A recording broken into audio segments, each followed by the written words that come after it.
যদি মিনিস্ট্রি অনুমোদন দেয় তাহলে হবে।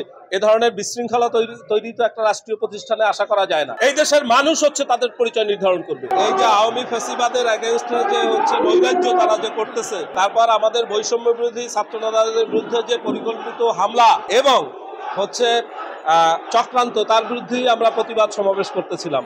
একটা গ্রুপ যাদের সমস্ত পদোন্নতির কার্যক্রম আমরা অলরেডি নিশ্চিত করে আমরা হচ্ছে মিনিস্ট্রিতে পাঠিয়ে দিয়েছি, সেই গ্রুপ তাদের ভুয়া হচ্ছে পদোন্নতির দাবি নিয়ে এখানে আইসা তারা ওখানে সমাবেশ করতেছিল। ফাইন, তারা করুক, আমরা তাদের সমাবেশে, আমাদের তো কোনোই ছিল না। তারা পরিকল্পিতভাবে ওখানে আইসা ব্যাংকের সামনে আইসা হচ্ছে আমাদের দেশের উপর হামলা করছে। আমরা তো বিশ্বাস করি যে এরা হচ্ছে ইসকনের দোসর। এই মুহূর্তে যারা ঢাকায় আসতেছে সারা বাংলাদেশ থেকে, এরা ইসকনের দোসর, আওয়ামী ফ্যাসিবাদের দোসর, এবং এখানে চিহ্নিত ছাত্রলীগের ছেলেপেলেও আছে। তারা হচ্ছে একটা পদোন্নতি দাবি করেছে, আমরা সে বিষয়ে সমস্ত কার্যক্রম করে আমরা মিনিস্ট্রিতে প্রপোজাল পাঠিয়েছি তাদেরকে পদোন্নতি দেওয়া যায় কিনা। আপনারা জানেন সরকারি প্রতিষ্ঠান, এটা মিনিস্ট্রি হচ্ছে অনুমোদন দিবে। যদি মিনিস্ট্রি অনুমোদন দেয় তাহলে হবে। এ ধরনের বিশৃঙ্খলা তৈরি তো একটা রাষ্ট্রীয় প্রতিষ্ঠানে আশা করা যায় না। না, পুলিশ তো বসে আছে।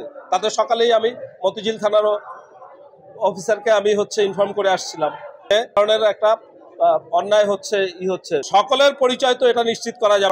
এরা কৃষি ব্যাংকে চাকরি করে, কিন্তু এই মুহূর্তে তো যারা এ ধরনের রাস্তায় নেমে আন্দোলন করে তারা হচ্ছে, এবং তারা পরিকল্পিতভাবে যারা হচ্ছে এই বৈষম্য বিরোধী যে আমরা যে প্রতিবাদ, সেই প্রতিবাদ কর্মসূচিতে এসে ওখান থেকে হামলা করেছে, নিঃসন্দেহে তাদের পরিচয় আপনারাই নির্ধারণ করবেন। এই দেশের মানুষ হচ্ছে তাদের পরিচয় নির্ধারণ করবে।